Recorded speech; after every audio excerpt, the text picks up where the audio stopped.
My name is Hannah Goodwin, and I am biracial, half black, half white, and I have been acutely aware of belonging to this group, this minority in the United States, my whole life.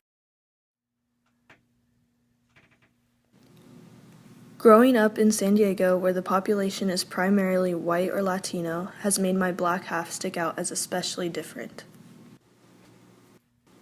Something as simple as getting breakfast has proven to be somewhat of a spectacle, especially if my hair is down.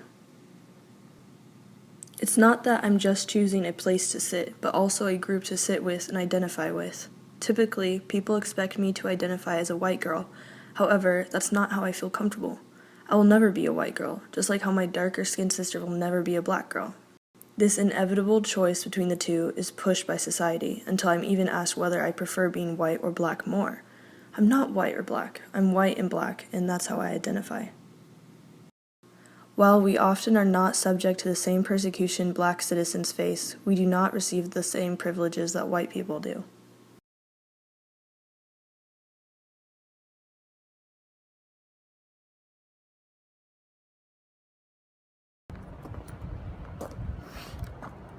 Oh, I love this. Thanks. How do you do this? People ask me all the time what I am, and when I was little, it always seemed like they wanted to know who I belonged to.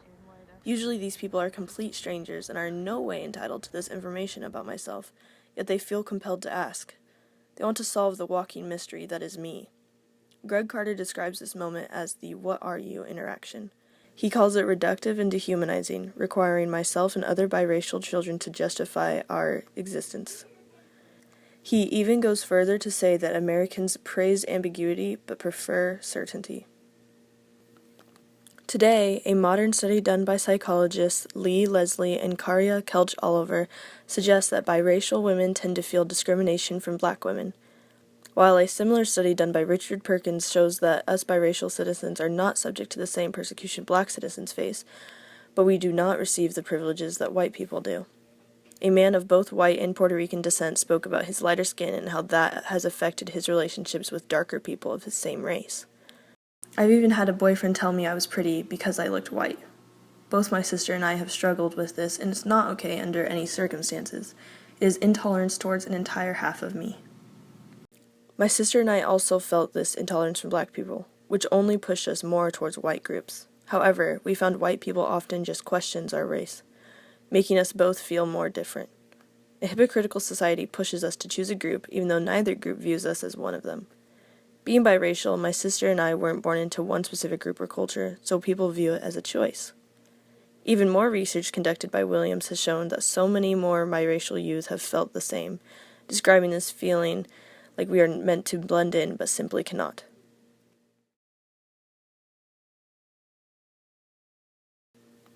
It can be hard for people to fully grasp what my mixture is, and researchers focused on social development have said this could be due to the fact that black-white racial mixture is the coming together of two races who have historically been at a great distance from one another. More than 70% of children born from 2000 to 2010 were biracial, nearly twice the number from the decade before. Being a part of this growing population has shown me that our country isn't ready to deal with us just yet. I still am unable to even identify my proper race, unless you consider checking the box "other" to properly classify race.